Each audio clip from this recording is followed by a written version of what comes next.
मित्रांनो, तुमच्या एकापेक्षा जास्त बँकेमध्ये अकाउंट आहे का? बँक खातं तुम्ही उघडलेलं आहे का? असतीलच, कारण आपल्या बऱ्याच जणांचे आता एकापेक्षा जास्त बँकेमध्ये अकाउंट असतं, बँक खातं असतं. आता या संदर्भातच RBIने काही नवीन गाईडलाईन्स, नवीन नियम आणलेले आहेत. आणि हे जे नवीन नियम आणलेले आहेत RBIने, ते आपल्यासाठी माहिती करून घेणं खूप गरजेचं आहे. कारण आपल्याला हे नियम माहीत नसले, नियमानुसार आपण जर काही गोष्टी केल्या नाही, तर आपले बँक खाते हे बंद केले जाणार आहे.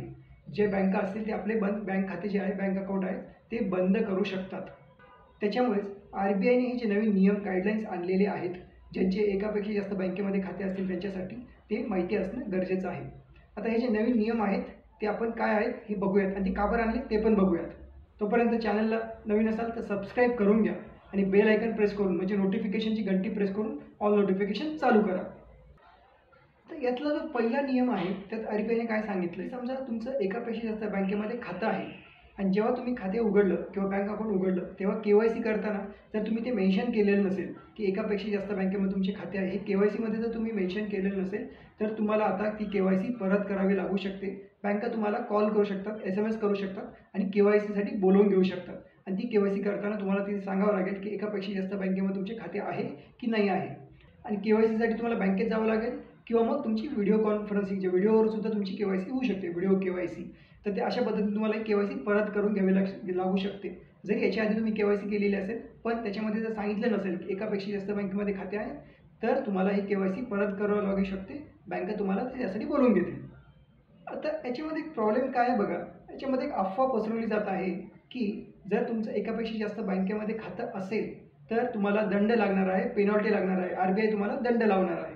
तर ही अफवाच आहे, ज्यावर कुठलाही विश्वास ठेवू नका. कारण असा कुठलाही नियम RBIने सांगितलेला नाही आहे. तुमचं खातं जे आहे एकापेक्षा जास्त बँकेमध्ये असू शकतं, फक्त KYC करताना तुम्हाला ते मेन्शन करावं लागेल की तुमची एकापेक्षा जास्त बँकेमध्ये खाते आहेत, एवढंच आहे. आता दुसरा जो नियम RBIने सांगितलेला आहे बघा, तो खूप महत्त्वाचा आहे.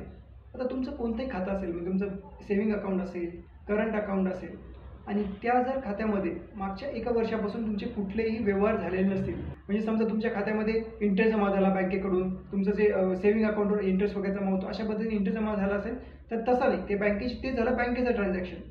पण तुमच्या बाजूने त्या खात्यामध्ये कुठलाच व्यवहार नसेल तर तुमचं खातं हे इनऑपरेटिव्ह, म्हणजेच कुठलंही व्यवहार नसलेलं खातं पकडून तुमचं खातं हे बंद केलं जाऊ शकतं. फक्त बंद करण्याच्या आधी बँका काय करतील, तुम्हाला एकतर मेसेज पाठवतील, ईमेल पाठवतील किंवा कॉल करतील. समजा तुम्हाला नाही कॉन्टॅक्ट होऊ शकला तर तुमचे जे नॉमिनी असतील, नॉमिनीला कॉन्टॅक्ट करण्याचा प्रयत्न करतील. आणि समजा कॉन्टॅक्ट झाल्यानंतर ते तुम्हाला विचारतील की तुमचं खातं हे का बरं, त्याच्या खात्यामध्ये मागच्या 1 वर्षापासून कुठलेही व्यवहार का बरं नाही आहेत. तुम्ही जर त्यांना व्यवस्थित कारण देऊ शकलात आणि तुम्हाला त्यांना हे सांगावं लागेल की तुम्हाला अकाउंट चालू ठेवायचं आहे. जर त्यांना बँकेनं जर तुमचं दिलेलं कारण पटलं तर ते काय करतील, अजून 1 वर्ष तुमचं जे अकाउंट आहे चालू ठेवतील, फक्त तुम्हाला व्यवहार त्याच्यामध्ये करावे लागतील. पण समजा तुमच्याशी कॉन्टॅक्ट झालाच नाही तर मग तुमचं खातं हे बंद केलं जाणार आहे. तुमचं खातं इनॅक्टिव्ह केलं जाणार आहे, बंद केलं जाणार आहे. आणि तुमचं जर खातं अकाउंट एकदा जर इनॅक्टिव्ह झालं तर तुम्हाला त्याचं नोटिफिकेशन येईल, तुमचं खातं इनॅक्टिव्ह केलेलं आहे. आणि तुम्हाला जर वाटलं नाही हे चुकून जाईल आणि तुम्हाला जर वाटलं की आता परत तुम्हाला ॲक्टिव्ह करायचं आहे तर तुम्हाला जाऊन बँकेशी भेटून तुम्हाला KYC करावी लागेल परत त्याची, आणि परत तुम्हाला ते खातं ॲक्टिव्ह करून घ्यावे लागेल. त्याच्यामुळे हे लक्षात ठेवा, कुठल्याही प्रकारचं जर खातं असेल, अकाउंट असेल आणि ते जर मागच्या 1 वर्षापासून इनॅक्टिव्ह असेल तर मग तुम्हाला तुमचं जे खातं आहे ते बंद केलं जाणार आहे, बँकांकडून ते बंद केलं जाणार आहे. RBIने तसे डायरेक्शन, तसे निर्देश सगळ्या बँकांना दिलेले आहेत.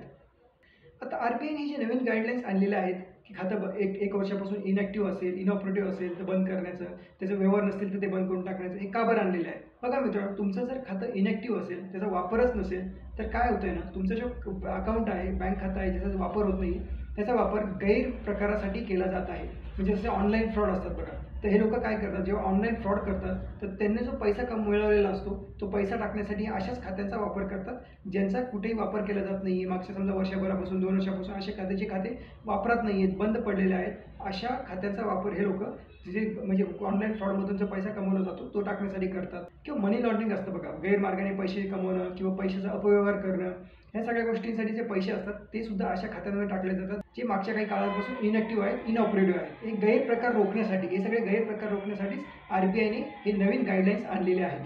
त्याच्यामुळे तुम्हाला सुद्धा हे नवीन गाईडलाईन्स फॉलो करावं लागतील, पाळावे लागतील. व्हिडिओ आवडला असेल शेअर करा, लाईक करा, कमेंटमध्ये सांगा की तुम्हाला व्हिडिओ कसा वाटला. चॅनलला नवीन असाल तर सबस्क्राईब नक्की करा आणि बेल आयकॉन प्रेस करून ऑल नोटिफिकेशन चालू करा.